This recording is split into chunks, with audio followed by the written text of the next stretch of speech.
Sebentar saya baca lagi ke atas. Iya, Ya, iya. ya.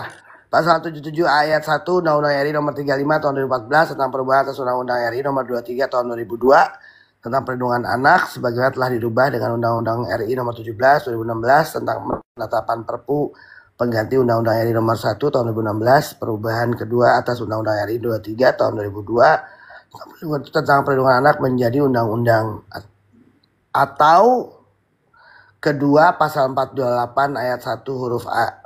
Junto pasal 60 Undang-Undang RI nomor 17 tahun 2023 tentang kesehatan atau pasal 348 ayat 1 Undang-Undang RI nomor 1 tahun 1946 Kitab Undang-Undang Hukum Pidana. Oke, oke. Dari pasal-pasal itu kalau diterjemahkan dalam bahasa sederhana ya, bahasa kasus, perbuatan apa saja ini kau ya? Undang-Undang Perlindungan Anak, Undang-Undang Kesehatan, Undang-Undang Perlindungan Anaknya itu sama JPU direndengkan dengan Undang-Undang Perlindungan Anak dan Oke, oke. Begini, mungkin begini ya. Perbuatan persetubuhan atau cabul terhadap anak di betul, bawah umur, betul, kemudian aborsiong, betul. yang kesehatan, undang-undang kesehatan tadi Ya, aborsiong itu. aborsi adalah undang kesehatan. Nah, kalau dikenakan dengan ini, dengan yang aborsiong itu, apa Ya. peran peran menurut kau ya? Apa perannya? Nah itu kan di dalam dakwaan itu perannya kan persetubuhan itu kan akibat bujuk bujuk rayu ya segala macam sehingga dari persetubuhan itu mengakibatkan kehamilan. Itu persetubuhannya. Ya, nah Ya, terus yang undang-undang kesehatannya kan terkait dengan itu. Yang aborsi ya ya, makanya kan ini apa peran dia? disampaikan di dalam dakwaan peran Fadil adalah memaksa dengan kekerasan dan mengancam eh, untuk melakukan aborsi kalau kalimatnya ya kalau enggak dia mah kalau enggak dinikahin. Oh, oh, Hmm. oh, oh, oke, oke, Baik oke, lagi ke oke. bujuk rayu. Paham nih. Nah, Ya, oke, oke, oke. Setelah tahap 2, kemudian jaksa penuntut umum mengajukan dakwaannya. Dakwaannya jadi itu semua ya, Kak Oya ya? iya, iya. Oke, oke, Kak Oya, oke. Oke, kemudian kita masuk pada fakta-fakta persidangan, Kak Oya. Ya. Ini yang menarik nih, Kak Oya. Ini begini teman-teman, mohon maaf semuanya, mohon maaf. Karena kami itu tidak tahu bagaimana persidangan di dalam pengadilan itu ketika kasus ini. Sebab kasus ini menyangkut masalah anak. Kalau kasus menyangkut masalah anak di bawah umur, maka sidang tertutup teman-teman. Sidang tertutup. Jadi kita tidak tahu fakta persidangannya seperti apa. Jadi memang kita tidak bisa mengulasnya. Yang kita lihat hanya berita-beritanya, sidang, oh sidang, oh sidang, tapi tidak pernah tahu ya teman-teman bagaimana proses pembuktiannya. Nah sekarang nih, Kak Oya karena kami tidak tahu, mohon Kak Oya sampaikan. Mulai dari anak korban dalam kesaksiannya terhadap dakwaan Fadel. Oke.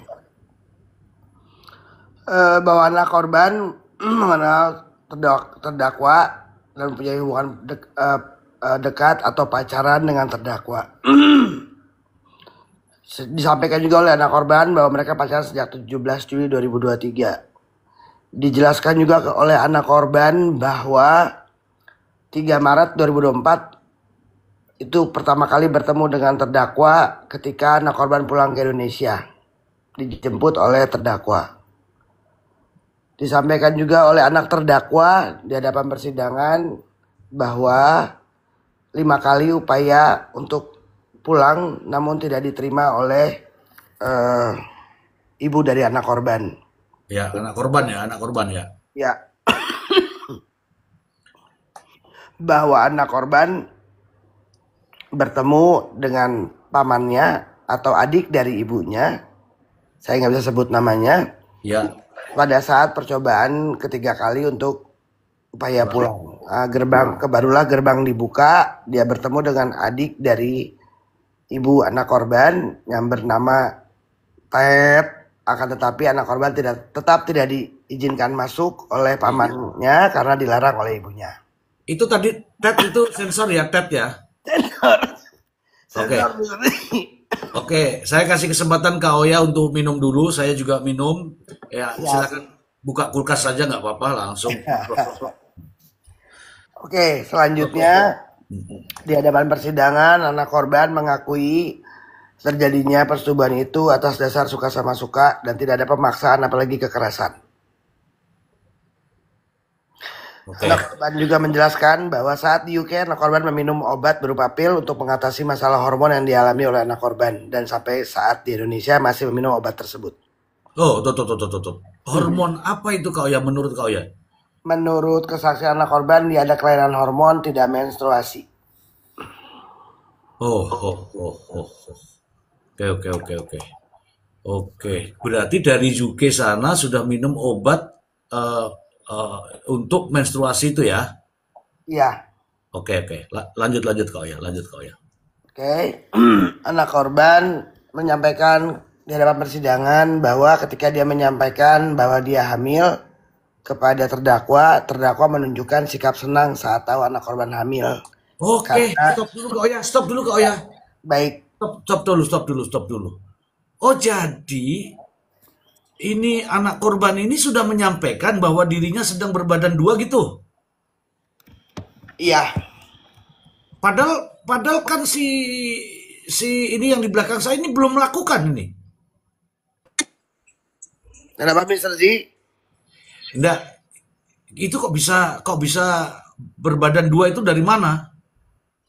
Oh iya kan anak korban itu menyampaikan kepada terdakwa sudah berbadan dua setelah beberapa kali melakukan persetubuhan. Oh, tunggu dulu. Ini teman-teman. Beberapa kali melakukan persetubuhan dengan Fadel. Ya, Oke. Tetapi diakui bahwa adanya janin itu bukan dari Fadel. tidak diakui secara langsung. Oke. Jadi anak korban menyampaikan bahwa setelah berpacaran, bertemu, berhubungan, kemudian dia menyampaikan bahwa dia hamil. Saat dia menyampaikan itu, terdakwa terlihat senang karena kan terdakwa taunya itu akibat perbuatannya ya, Mr. Z. Oh ya. Ya, Oke. Ya. kemudian di hadapan persidangan anak korban menjelaskan bahwa dia dengan inisiatif dia dan secara sadar dia memutuskan untuk aborsi walaupun terdakwa melarang untuk tidak diaborsi karena terdakwa mau menikahi dan mau anak itu lahir. Oke. Kemudian anak korban menerangkan mencari tahu sendiri informasi tentang obat aborsi dan tempat pembelinya di mana, bahwa anak korban menyuruh seorang saksi untuk mengambil obat tersebut yang dipesan secara online dengan nama samaran, bahwa anak korban ditemani oleh saksi minum obat yang dibelinya dan terjadilah proses keluar bercak dan barulah setelah proses membersihkan bercak itu anak korban memberitahukan terdakwa melalui telepon bahwa itu sudah selesai. Anak korban juga menerangkan sempat bicara mengenai rencana pernikahan setelah masalah ini selesai. Jadi di hadapan majelis anak korban menerangkan bahwa mereka berdua itu berencana menikah, tapi keburu dilaporkan dan ditahan, maka pernikahan itu tidak jadi. Bahwa anak korban menerangkan juga terdakwa sudah menunjukkan keseriusannya untuk menikahi dengan memberikan cincin atau promise ring. Itu sudah diberikan sebelum ada pengakuan anak korban hamil. Oke. Terus ini mohon maaf sebelumnya, kau ya ditahan dulu ya. Mohon maaf sebenarnya sebelumnya nih teman-teman yang minta-minta naik itu, saya sudah janji saya tidak akan menaikkan siapapun. Silahkan kalau Anda mau nambah-nambahkan pertanyaan boleh, tapi untuk naik tidak saya naikkan teman-teman. Kenapa? Karena saya sudah sepakat. Ini kesepakatan benar-benar sepakat ini. Gitu ya teman-teman ya. Oke ya teman-teman ya. Oke. Oke, setelah dakwaan disusun oleh jaksa, kemudian fakta-fakta persidangan.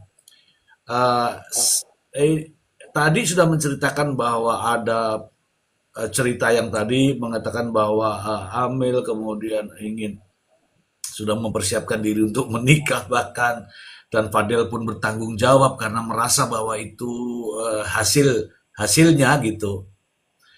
Eh, Kemudian ada nggak diceritakan tentang di situ di dalam fakta persidangan selain Fadel yang melakukan, kau ya? Kalau di dalam fakta persidangan tidak dijelaskan, cuman dalam fakta persidangan akhirnya terungkap dari ahli forensik bahwa menurut pemeriksaan dan hasil pemeriksaan kepada anak korban, ahli spesialis forensik dan mediko legal Rumah Sakit Cipto Mangunkusumo menyatakan bahwa menerangkan telah melakukan pemeriksaan pada tanggal 19 September 2024 kepada anak korban.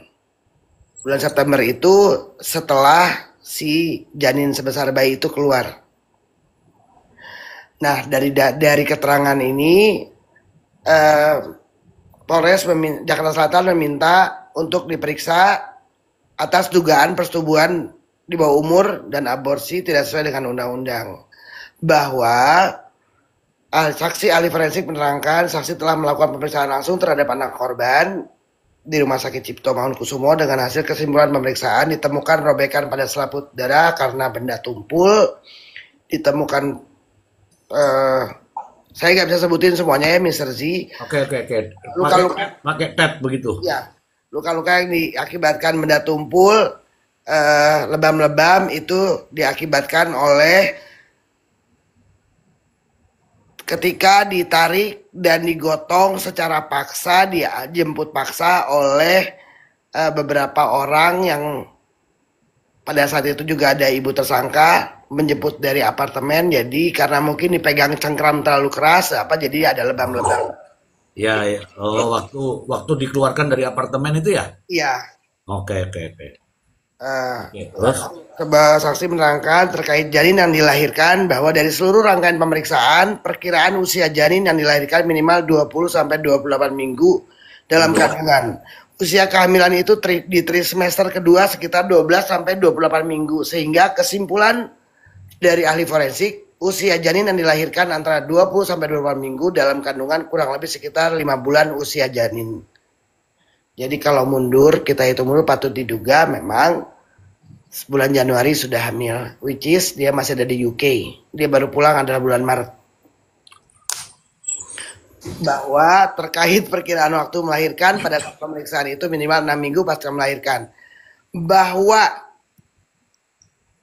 saksi tidak bisa memastikan bahwa keluarnya janin tersebut adalah akibat dari perbuatan aborsi dari meminum obat karena dengan jarak waktu yang jauh. Anak korban meminum obat di bulan Mei dan Juli, kemudian janin keluar di bulan September, yang pada saat pemeriksaan sudah tidak ada lagi sisa obat di dalam janin tersebut, sehingga disimpulkan bahwa lahirnya janin ini dalam keadaan sudah meninggal. Tidak bisa dipastikan itu karena akibat dari obat yang diminum karena jarak yang sudah terlalu jauh. Nah, sehingga saksi menjelaskan bisa berakibat dari kelainan janin atau efek dari obat yang diminum sehingga janin tersebut keluar, tapi bukan karena akibat aborsi. Karena aborsi itu menurut saksi ahli forensik, kalau minum obat keluar seketika di waktu yang sama. Tapi ini ada jeda. Jadi saya cuma mau menyampaikan bahwa tidak pernah terjadi aborsi 2 kali atau hamil 2 kali. saksi menerangkan bahwa berdasarkan keterangan anak korban, luka-luka dan memar yang terjadi pada tubuhnya diakibatkan peristiwa penjemputan paksa anak korban oleh ibu anak korban, dan saksi menerangkan tidak ada nama terdakwa disebutkan oleh anak korban sebagai penyebab dari luka-luka maupun memar yang dialami anak korban. Saksi juga menjelaskan bahwa dapat dipastikan usia kandungan adalah 5 bulan. Jadi kalau kita bahwa pemeriksaan yang telah dilakukan oleh ahli terhadap anak korban, ahli tidak dapat memastikan apakah proses melahirkan yang terjadi pada anak korban adalah akibat aborsi atau proses alami keguguran. Dan usia kehamilan 28 minggu dihitung mundur, anak korban sudah mengandung, patut diduga sudah mengandung di bulan Januari atau Februari. So, itu kan belum pulang itu ya, kalau begitu ya, Kak Oya ya? Dia baru pulang bulan Maret tanggal 3. Oke. Yang penting kita tahu aja dulu, sebab masih ada nih pertanyaan berikutnya, Kak Oya. Ya.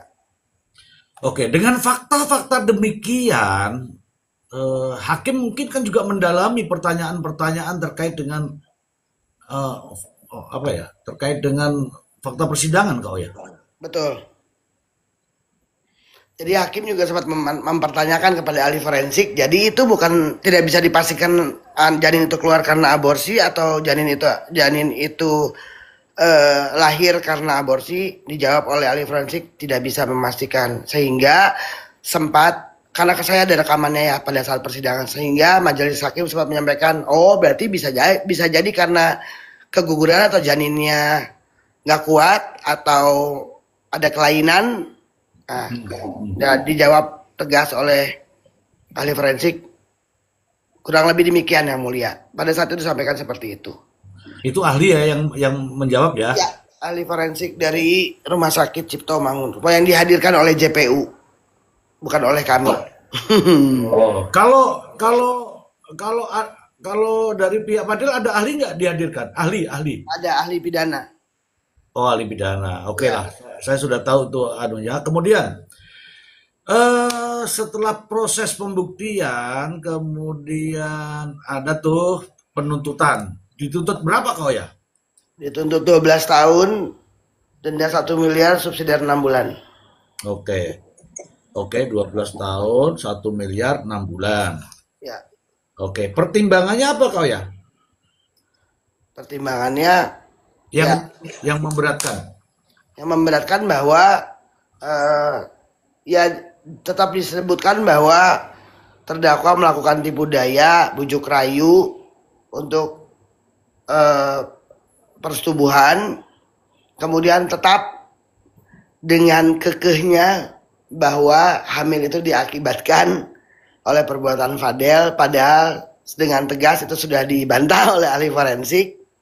Iya. Itu yang makanya yang saya bilang ini lucu banget ini.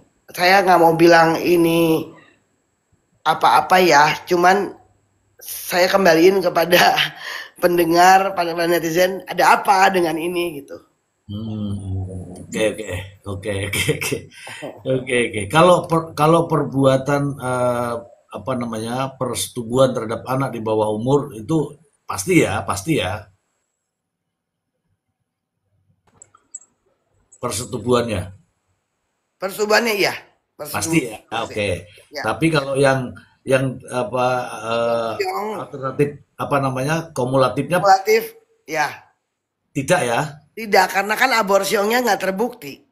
Oke, teman-teman ya, ini berarti pasal 81-nya ya, Kak Oya ya. 81 ayat 2 junto pasal 81 ayat 1-nya unsur kekerasan atau tipu muslihat harus terpenuhi kan, tapi ini tidak.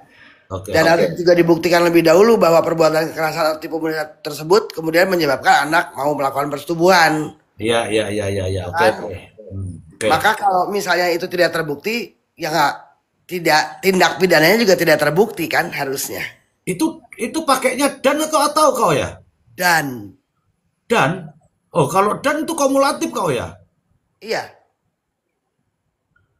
Ya kalau atau lupa saya. Atau sebentar, saya lihat dulu di dalam tuntutan. Ya. Karena kalau dan itu berarti dua-duanya, kalau nggak kena ini ya kena ini. Kalau atau berarti alternatif kan. Kalau nggak ini ya ya ini gitu. Iya, atau Atau atau kalau atau itu alternatif kok ya. betul.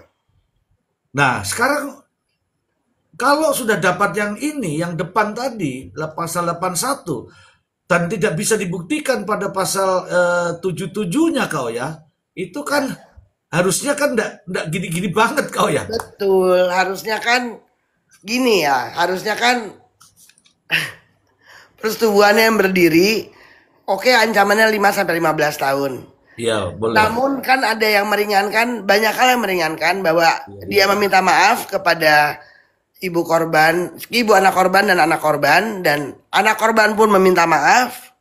Kemudian eh, terdakwa meminta maaf di hadapan publik, kemudian mengakui kesalahannya di hadapan majelis, menyesali perbuatannya, siap menikahinya, berlaku sopan, dan anak ini masih muda belum pernah Nah, dihukum. Tapi itu nah, tidak jadi pertimbangan yang meringankan. Tidak satu pun yang jadi yang meringankan, cuman tidak pernah dihukum dan sopan itu aja.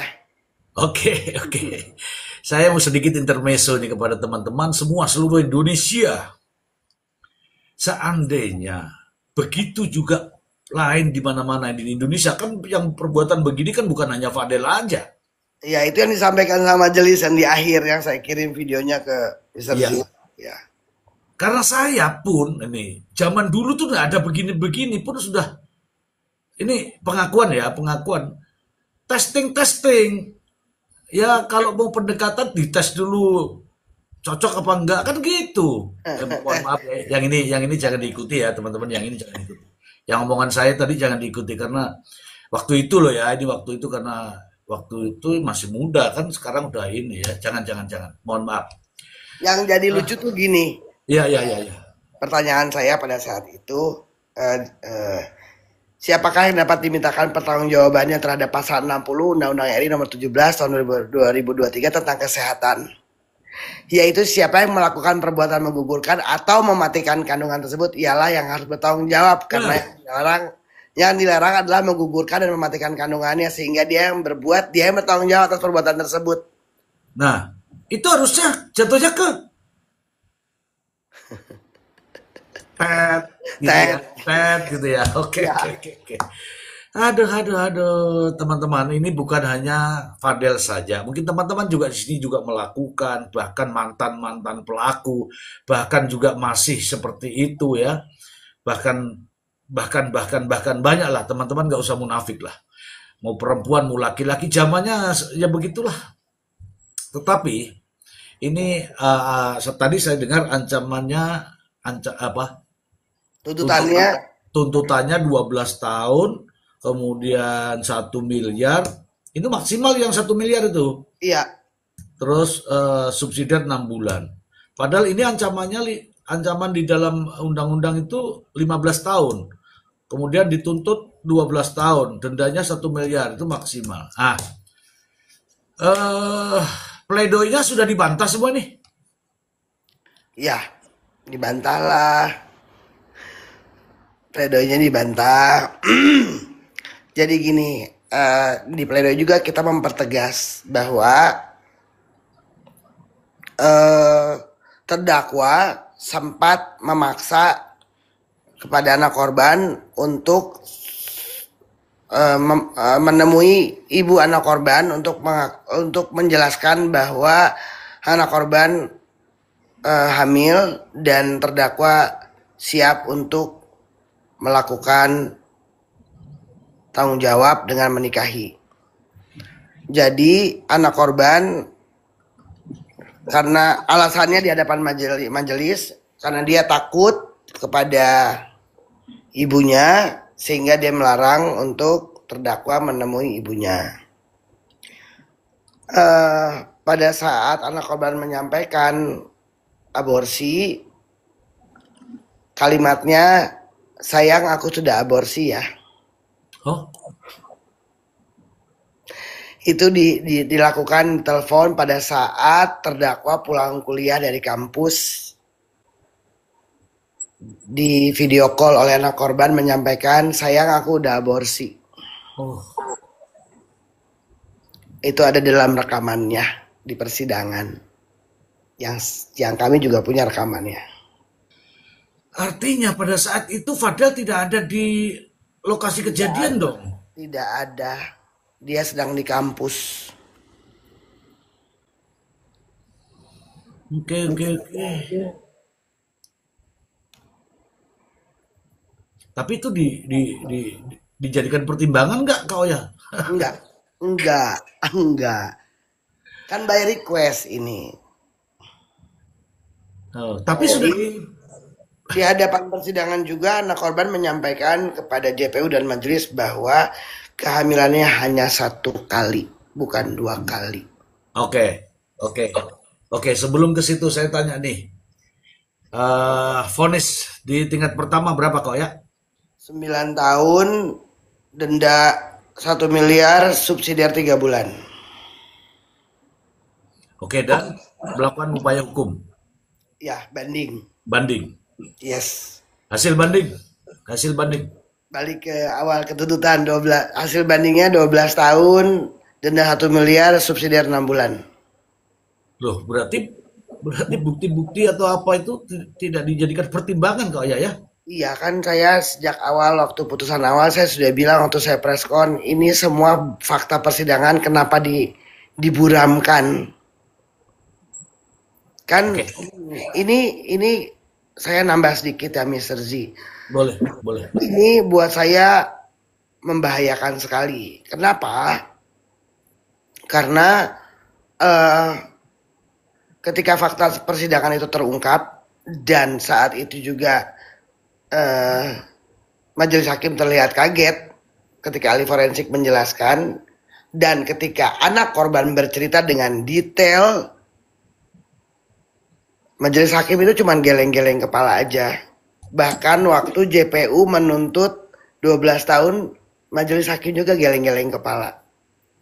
Jadi buat saya tidak akan menghentikan perjuangan saya apapun yang terjadi karena saya yakin betul atas apa yang saya dengar dan saya lihat di dalam persidangan bagaimana ahli pidana juga menggugurkan dakwaan yang dituduhkan kepada klien saya, sehingga pada saat itu majelis menyampaikan saya udah nggak ada yang saya bisa tanya lagi ya karena sudah dijawab semua, sudah terbantahkan semua. Tapi begitu putusan jeng jeng jeng jadi 9. Oke, oke, oke. Oke kau ya, sebelum berlanjut saya memberikan narasi dulu kepada teman-teman semua. Jadi tayangan ini tidak boleh Anda tayangkan lagi di YouTube manapun ya. Kalau ditayangkan di YouTube manapun saya akan melakukan banding karena ini hak cipta saya. Hak cipta saya, kalau teman-teman tanpa izin saya kemudian menayangkan ini, ingat nanti saya akan banding dan YouTube pasti akan menutup konten ini. Ya, sudah banyak nih soalnya tayangan saya ditayangkan di ini tanpa izin. Jadi saya akan melakukan upaya-upaya banding lewat jalur YouTube ya, teman-teman ya. Oke. Oke, Mr. Z, mungkin sedikit saya mau tambahin juga supaya yang mendengar ini semakin jelas. Ya, kan disampaikan bahwa 2 kali aborsi, 2 kali kehamilan. Itu yang disampaikan. Ini yang saya mau bahas. Ini yang saya mau bahas kau ya. Jadi begini, saya menanyakan ini karena ada beritanya. Ada beritanya dan beredar. Kali ini saya bacakan, ini dari liputan 6com. Dan ini sudah namanya juga media sosial. Jadi makanya saya tanya nih kepada Kak Oya, benar atau tidak kasusnya seperti ini? Saya akan tanyakan ke Kak Oya tentang bagaimana putusan itu menjadi 12 tahun. Sementara kejadiannya tidak seperti itu. Tapi beritanya beda lagi Kak Oya. Saya akan bacakan. Ya. Boleh? Ya. Ini dari liputan 6com. Liputan 6com itu dari SCTV ya teman-teman ya. Saya bacakan dari singkat saja. Ini Humas Humas Pengadilan Tinggi DKI Jakarta, Catur Irianto, menjelaskan secara formal permohonan banding Fadel Bajideh diterima, namun substansi putusannya diubah majelis hakim. Selain vonis yang diperberat menjadi 12 tahun, Fadel juga dikenai denda 1 miliar subsidi kurungan 6 bulan. Jadi tambahnya 3 bulan, kemudian 3 tahun, tambahnya lagi subsidiarnya tambahnya 3 bulan. Jadi bandingnya sendiri kalau di pengadilan tinggi itu namanya diterima secara formal. Cuma majelis hakim di sini memperbaiki atau mengubah mengenai putusan pidananya. Kalau dulu 9 tahun oleh pengadilan tinggi diputus dengan pidana penjara 12 tahun dan pidana denda sejumlah 1 miliar. Apabila denda tersebut tidak dibayar diganti dengan pidana kurungan selama 6 bulan. Lebih lanjut, Catur Irianto menjelaskan pertimbangan utama yang membuat hukuman Fadel Bajideh diperberat, yakni fakta bahwa Fadel Bajideh terbukti melakukan 2 tindak pidana serius secara kumulatif. Disimak ya, kau ya. Di sini tertulis begitu.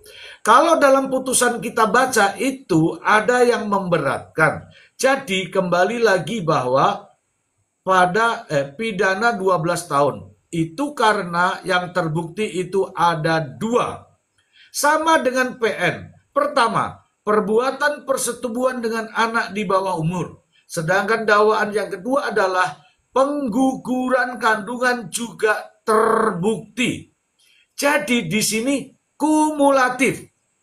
Ada 2 tindak pidana yang terbukti, kata Catur Irianto.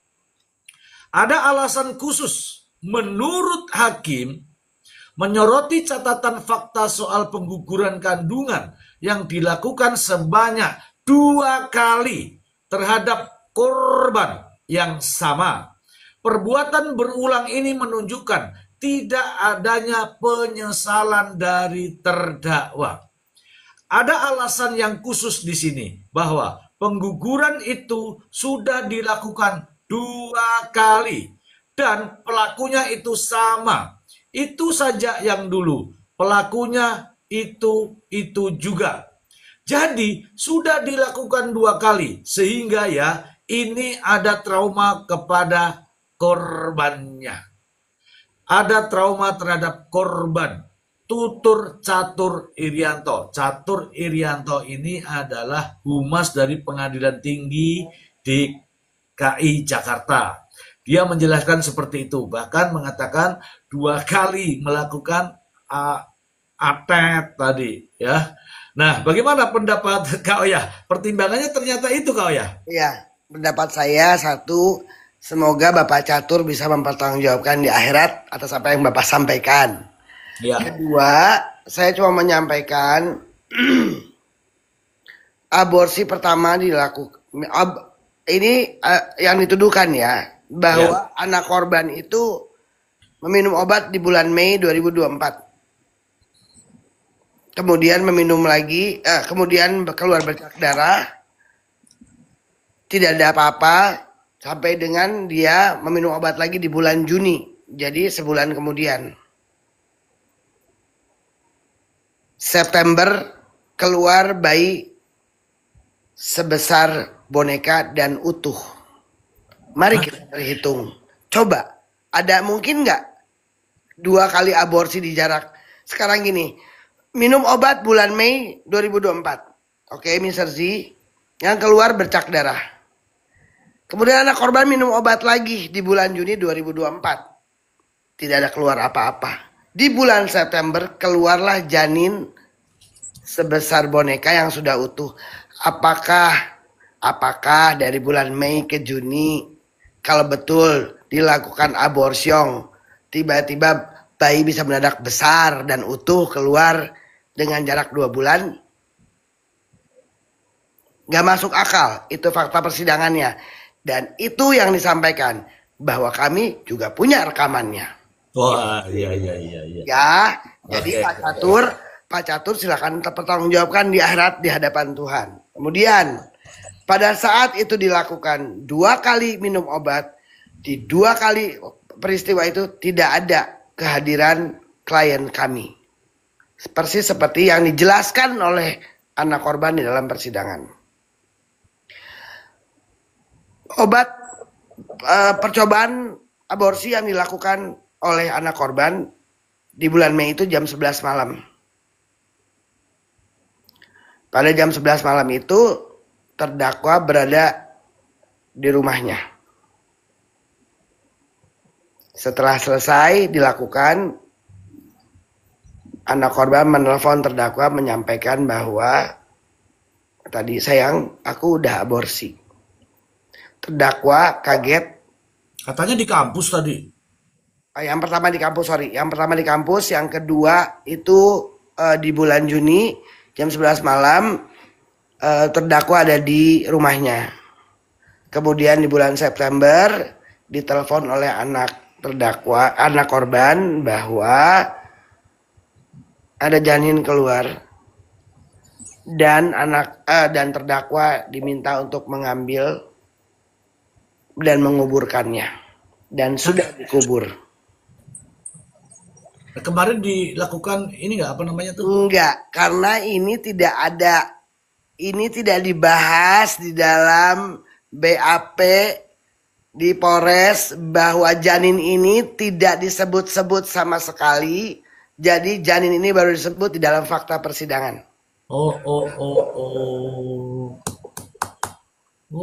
Aneh ya. Kalau kasus aborsiong itu kan harusnya diperiksa ininya, songnya. Betul. Jadi gimana? Coba saya kembaliin lagi. Jadi Pak Catur nggak ada di dalam situ, di dalam persidangan. Saya punya rekamannya Pak Catur, pengakuannya. Jadi tidak ada itu namanya aborsi 2 kali, kehamilan 2 kali Pak Catur. Iya. Ini namanya Catur Irianto. Ya. Beliau adalah sebagai humas dari Pengadilan Tinggi Jakarta Selatan. Oke. Terdakwa hanya mengetahui bayi sudah utuh dan sudah besar, namun terdakwa tidak tahu berapa usianya. Bahwa terdakwa menguburkan bayi tersebut di tempat yang layak. Bahkan sudah diberi nama. Hah? Jadi saya kenapa nggak begitu stres dengan banding yang tinggi ini? Karena masih ada upaya kasasi, saya menunggu PK supaya bisa dibongkar kuburannya dan tes DNA. Oke. Itu sabar dulu Kak Oya. Ini kan belum sampai pertanyaannya ke situ Kak Oya. Siap. Jadi setelah banding hasilnya adalah, silakan Kak Oya. Hasilnya kembali kepada tuntutan, putusan banding 12 tahun. Denda 1 miliar, subsidiar 6 bulan. Nih saya urut-urutkan nih biar enak ya. Ini teman-teman, tujuan saya untuk menggali ini judulnya jelas loh teman-teman. Ya, kisah cinta Fadel Bajideh berujung pidana ini ya. Ini begini. Jaksa menuntut 12 tahun di pengadilan negeri. Hakim memutus 9 tahun. Kemudian majelis hakim di pengadilan tinggi idem sama jaksa. Wah, idem nih. Ada apa tuh? Oke, Kak Oya, saya sudah sampaikan bahwa tujuan daripada ini selain juga memberikan edukasi kepada teman-teman, karena kita tidak tahu fakta yang sebenarnya pada saat persidangan karena sidangnya tertutup. Jadi wajar dong kalau kita sekarang tahu ya, ternyata seperti itu. Ada fakta-fakta persidangan. Namun kan begitu ya, Kak Oya ya. Betul. Oke, Kak Oya. Ini mendekati penutup Kak Oya. Ya.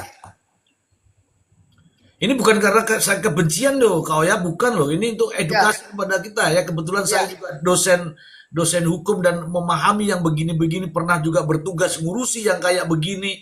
Makanya wajar kan kalau kita bertanya Kak Oya. betul, betul. Oke, oke. Sekarang ke mendekati penutup, kau ya, mendekati Ya, penutup, penutup. Harapan, harapan Kak Oya ke depannya setelah majelis hakim menjatuhi vonis banding ini. ya, harapan saya bahwa eh, keadilan ini benar-benar bisa ditegakkan. Saya tidak membenarkan apa yang dilakukan oleh klien saya. Tapi saya juga tidak terima ketika klien saya harus menanggung hal yang dia tidak lakukan. Itu satu. Kedua, ada apa dengan hukum di negara ini? Ada apa dengan Fadel? Kenapa sedemikian dahsyatnya putus hukuman vonis ini berat sekali, sementara banyak sekali hal yang meringankan dan fakta-fakta hukumnya di dalam persidangan pun sudah terungkap dengan jelas. Saya hanya mau memberitahukan semua yang ada di room ini atas apa yang saya sampaikan. Tidak ada yang saya lebih, tidak ada yang saya kurangkan, karena kami juga punya rekaman persidangan. Kemudian saya meyakini kebenaran dan keadilan akan menemukan jalannya, walaupun harus sabar dan bertempur dengan waktu. Tapi seperti yang disampaikan oleh klien saya kemarin, kalimatnya hanya ini, Fadel kepada saya, Kak, aku mau dituntut 12, 10, 100, 200 tahun pun saya akan berdiri tegak. Mereka mau saya jatuh, saya tetap akan berdiri tegak. Karena saya tahu saya sudah menyampaikan apa yang saya lakukan. Saya sudah mengakui kepada orang tua saya di bawah sumpah saya sebagai anak. Tapi saya tidak akan pernah berhenti untuk mencari keadilan. Dia menyampaikan dan keluarganya menyampaikan, terutama ibunya, bahwa sejak awal saya tahu ketika anak ini pulang dari UK, anak ini sudah hamil. Tapi karena anak saya Fadel mau dan beritikat baik, mau sama-sama baik, kami terima kehadiran anak korban. Jadi saya cuma mau menyampaikan kepada yang ada di sini, saya tidak peduli apapun komentar netizen yang mengatakan bahwa Fadel pantas dengan hukuman. Saya nggak peduli. Saya hanya peduli dengan nasib klien saya. Pertanyaan saya kepada majelis hakim di tingkat PN dan PT, dalam pledoinya Fadel menyampaikan dia ikhlas atas hukuman yang dia buat. Tapi untuk hukuman yang dia tidak buat, disampaikan di hadapan majelis pada saat pledoi dengan kalimat, saya akan kejar satu persatu di akhirat. Waduh. Jadi saya juga akan ikut kejar di akhirat, Mr. Z. Mungkin kalau di dunia semua bisa diatur, tapi tidak di akhirat. Tapi saya yakin doa ibunya, doa Fadel yang terzolimi, tidak mungkin tidak Tuhan dengar. Kita hanya butuh waktu untuk mendapatkan keadilan. Dan sekarang kasasi is my turn. Let's play the game. Oke. Terima kasih, Mr. Z. Oke, terima kasih. Oke, terima. Tapi belum berakhir loh, ini belum berakhir nih, masih. Belum. Belum. Sabar. Sabar Kak Oya, sabar Kak Oya. Saya mau tanya dulu Kak Oya. Kalau secara ekonomi orang tuanya Fadel gimana sih Kak Oya? Mohon maaf. Ya, biasa-biasa aja. Dan sekarang mungkin Stop. ya ujian yang luar biasa. Oke, stop di situ. Ya karena biasa-biasa aja itulah sehingga Fadil di iya Dibejek-bejek. kan? Iya kah? Ya. Begitulah karena biasa-biasa. Tapi saya yakin pada suatu saat nanti dengan kemampuan Fadil dengan prestasi-prestasinya tadi ya, mungkin bisa menghasilkan lebih dari ya itulah yang ini. Ya Amin. karena itu tadi kau ya. Oke kau ya. Ada tadi tappingan, menarik sekali tappingan tadi ya. Tappingannya tadi menarik ya. Tappingannya begini. Boleh, memang Fadel salah. Boleh, iya kan? Betul nggak? Boleh. Fadel Betul. salah. Betul. Betul ya. Tapi, apakah dengan hukuman seberat itu, dengan seberat itu yang harus ditanggung oleh Fadel Bajideh, yang sudah mengakui perbuatannya, sudah meminta maaf, sudah ikhlas menerima, apakah seberat itu? Saya ingin bacakan. Tadi juga sama dengan itu, ya. Apakah dengan hukuman setinggi itu ada jaminan seseorang untuk apa namanya berbuat lebih baik, ataukah justru sebaliknya? Karena seseorang dihukum begitu berat, maka oke ya di situ ya. Ini ada juga di tappingan saya seorang ibu yang juga punya anak-anak, anaknya masih kecil-kecil. Beliau mengatakan, ya, apa sih katanya tadi saya baca dulu ya, teman-teman ya, sabar ya. Ada ya Kak Oya tadi ya nyata ya Kak Oya ya. Ya. Tappingan tadi. Yang mana ya? Banyak banget nih soal tappingannya. Bukan, bukan. Yang saya kirimkan melalui WA. Oh iya iya iya. Ya. Ya, ini saya bacakan dari sini aja. Mister Z, melalui konten ini bagus untuk para orang tua. Untuk menjadikan pelajaran. Saya juga masih dalam tahap belajar membesarkan anak. Ke depan pastinya saya juga tidak menginginkan anak saya berperilaku buruk di kasus Fadel. Saya tidak lalu membenci keduanya karena mereka masih dalam perlindungan orang tuanya. Dengan berat hati jika sampai dihukum seberat itu, sulit membayangkan bagaimana rasanya jika kelak anak saya seperti Fadel dan Loli yang harus menghadapi seorang ibu yang hatinya penuh dendam hingga setega itu yang bisa memperbaiki perilaku buruk anak-anak itu orang tua, bukan ditempatkan di penjara. Itu teman-teman. Kak Oya sudah saya kirimkan itu tappingan dari seorang ibu yang saya kirimkan, yang saya screenshot kepada Kak Oya, dikirim 4 jam yang lalu. Ya.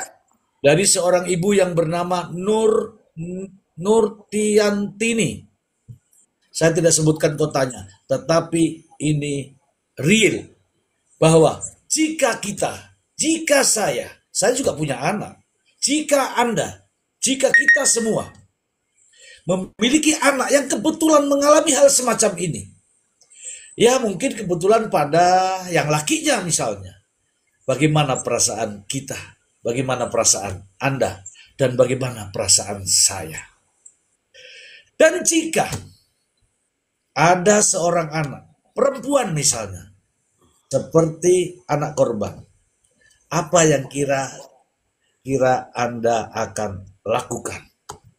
Apakah masih mau tapping-tapping seperti itu? Tentu saja kita harus belajar dari sini. Inilah yang saya maksud dengan edukasi. Ini pembelajaran buat kita semua. Apapun yang terjadi bukan karena kebencian saya terhadap siapa saja, tidak ada. Tetapi ini untuk edukasi kepada kita semua. Bagaimana kau ya, sepakat? Sepakat. Jadi saya juga mau menambahkan, saya pun punya anak sama seperti netizen lainnya. Saya juga tidak mau hal ini terjadi kepada anak saya, amit-amit. Tapi saya juga tidak mau ada seorang hamba Allah juga yang sama seperti kita, tidak melakukan kesalahan seperti yang dituduhkan, tapi dia harus menanggung dengan berat akibat ketidakberdayaannya, baik secara ekonomi maupun secara bersuara. Saya cuma mau menyampaikan tadi sambil Mr. Z bicara, saya buka isi pledoi saya. Ya. Kalimat yang disampaikan, postingan yang kami lampirkan di hadapan persidangan yang diposting oleh anak korban ketika dia 5 kali mencoba pulang tapi ditolak. Kalimatnya seperti ini. Bismillahirrahmanirrahim. Halo, selamat siang kepada Mimi dan penghuni rumah ini. Saya datang beberapa kali untuk bersilaturahmi. Loli datang dengan maksud baik dan Loli hanya ingin bertemu dengan Mimi dan adik-adik. Dengan ini Loli memohon kepada Mimi untuk meluangkan waktunya agar bertemu walau 10 menit saja. Pertanyaan saya kepada semuanya. Apabila malam itu, sejak dia pulang dari Inggris sampai 3:30 pagi, ngebel pintu rumah ibu kandungnya untuk masuk, kemudian tidak diterima, harus tidur di mana anak itu? Harus kepada siapa dia datang? Tapi semua menyalahkan, ada kalimat yang, ya nolong tapi jangan dimakan. Itu bukan jawaban yang tepat. Balik lagi, niat baik tidak selalu diterima dengan baik. Kemudian yang saya juga mau sampaikan,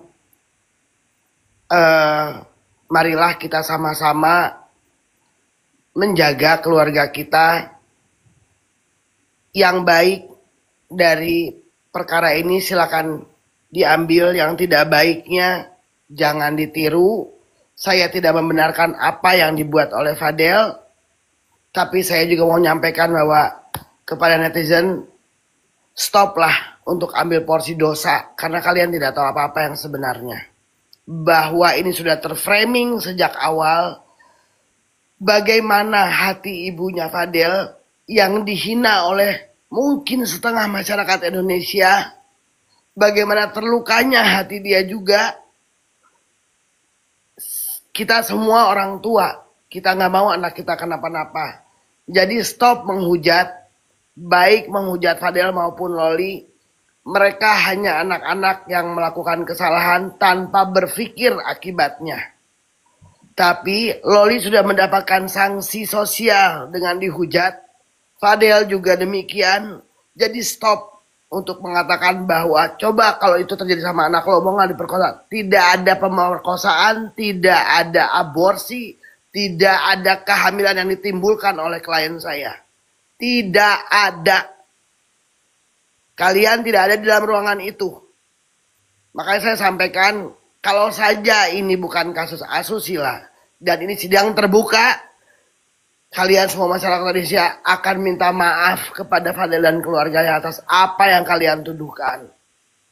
Jadi berhentilah untuk ambil porsi dosa dengan jari-jari kalian, karena kalian juga ikut bertanggung jawab kelak di akhirat atas apa yang kalian fitnahkan kepada Fadel. Mungkin itu saya hanya mau fokus menguatkan Fadel. Saya hanya mau fokus berjuang. Saya tidak peduli komentar netizen apapun.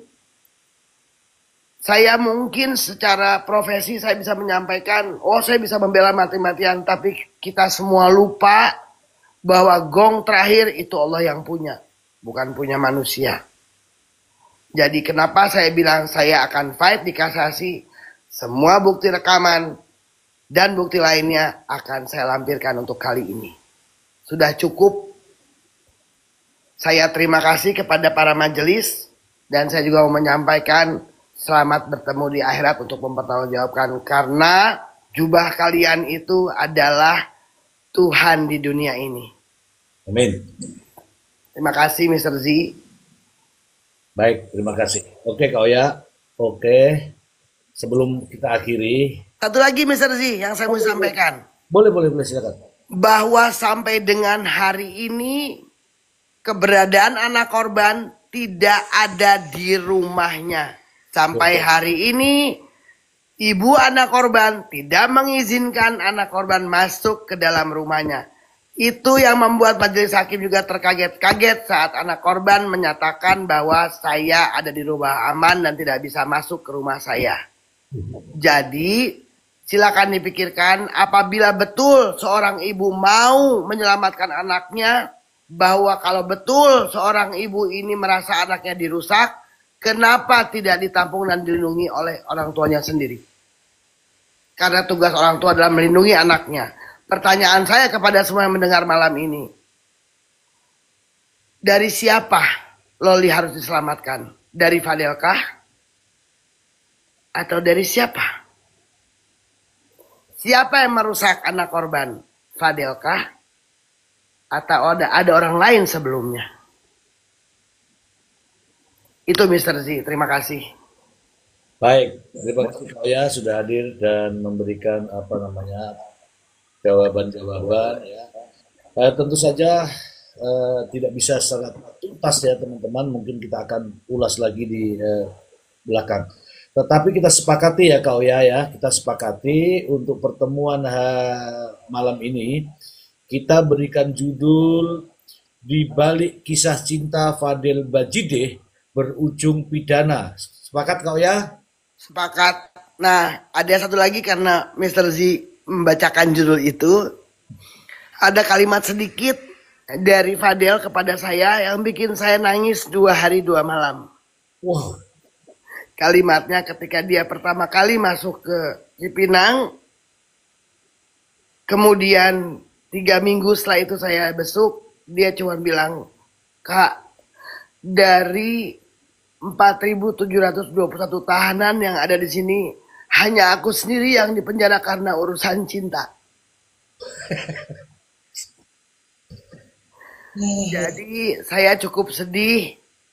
Ini hanya 2 anak manusia yang saling mencintai. Sampai di persidangan diperlihatkan bagaimana Loli memanggil sayang kepada Fadel, bagaimana Fadel mau menikahi Loli, tapi ya karena Fadel bukan siapa-siapa dan tidak punya apa-apa, jadi Fadel harus terhempas.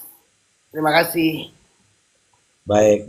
Tadi teman-teman, tadi Kak Oya sudah sepakat ya Kak Oya ya terkait dengan judulnya ya, sepakat ya? Ya, sepakat Mr. Z. Balik Kisah Cinta Fadel Bajideh Berujung Pidana. Mungkin saya akan tambahin di belakangnya dan di penjara mungkin ya. Nah, kalau ada teman-teman yang juga mengambil video ini tidak menggunakan judul seperti ini, saya akan gugat. Anda akan rugi nantinya ya. Anda akan rugi. Saya akan gugat Anda yang menayangkan video ini ya, tetapi tidak menggunakan judul ini atau tidak menyebutkan nama saya atau tidak WA saya akan gugat. Oke, teman-teman, Kak Oya sepakat ya? Sepakat Mr. Z. Oke, kalau begitu Kak Oya, kita